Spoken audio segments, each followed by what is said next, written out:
The domestic economy, a strategic allocation. The Fortune 500 just announced another round of layoffs. 12,000 people. Meanwhile, the home economy, the one that no economist is tracking, just expanded by 4.7 million operators. They didn't get laid off. Because here's what the corporate press won't tell you. The most efficient economic unit in history isn't the factory floor or the glass tower. It's the home with high-speed internet, low overhead, and a sovereign operator who understands leverage. By the end of this transmission, you will understand why your decision to operate from the domestic headquarters isn't a retreat. It's a reallocation of capital, and you're about to learn how to extract enterprise-level compensation from it. Let's diagnose the old model. For 30 years, the promise was clear. Trade your time for security. Show up, climb, retire. But that contract has been dissolving since 2008, and it fully expired in 2020. The towers are half empty now. The pension is gone. The security was always a rental agreement, and the landlord just changed the terms. You were told that leaving the office meant leaving ambition, that working from home was a compromise, a fallback, a slower lane. But let's apply basic economic theory. A corporate role is a depreciating asset. Your value peaks at higher, then declines as you age, as the market shifts, as automation encroaches. You are renting your hours to someone else's equity. The home economy, however, is an appreciating asset. Every skill you build, every client relationship, every process you systematize compounds. It doesn't evaporate when the company pivots or when the VP decides they need fresh energy. It's yours. It scales, it transfers. The exhaustion you feel isn't weakness. It's your body telling you that you're investing in the wrong vehicle.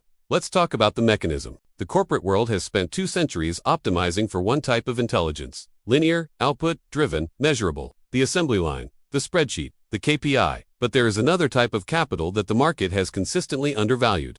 We call it relational architecture. Relational architecture is the ability to read a room, to anticipate a need before it's voiced, to hold complexity without forcing resolution, to manage the invisible timelines, emotions, trust. This is not soft skills.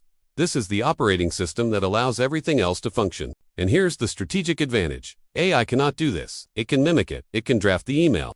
But it cannot sense the hesitation in a client's voice. It cannot know when to push and when to wait. It cannot build loyalty. You already possess this. You have been doing it for free in every job you've ever held. You managed up. You smoothed conflict. You onboarded, you translated.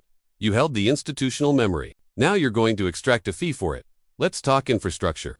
If you're going to operate at the level of a private consultancy, which is what you need to respect the headquarters, the corporate office has ergonomic chairs, noise dampening panels, IT support. You need equivalents. I'm going to introduce you to one. The Sanctuary Switch. These are not headphones. They are a signal. When you put them on, you are telling your environment, the operator is online. The next 90 minutes are allocated. Interruptions are billable. You would never run a Fortune 500 company from a desk covered in breakfast dishes and yesterday's mail. Not because you're precious, because your brain reads the environment as data. Clutter signals, disorder. Disorder signals, low priority. The Sanctuary Switch costs less than one corporate lunch per month, but it performs a function that no productivity app can replicate. It creates a perimeter. You're not hiding from the world. You're protecting your cognitive bandwidth so you can engage with it at full capacity. Now let's talk about the work itself. Administrative coordination, what the market calls home admin, is actually operational management. You are not doing chores.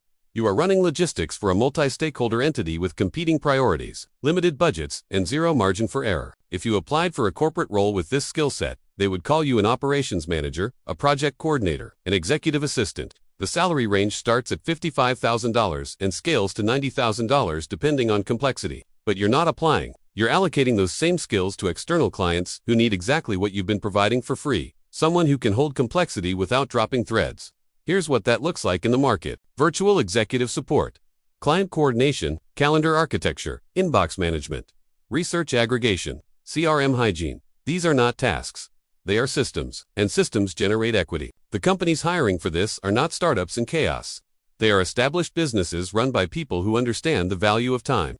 Founders who know that every hour spent managing logistics is an hour not spent on strategy. They will pay you $25 to $75 per hour to take that off their plate. You are not their employee. You are their infrastructure.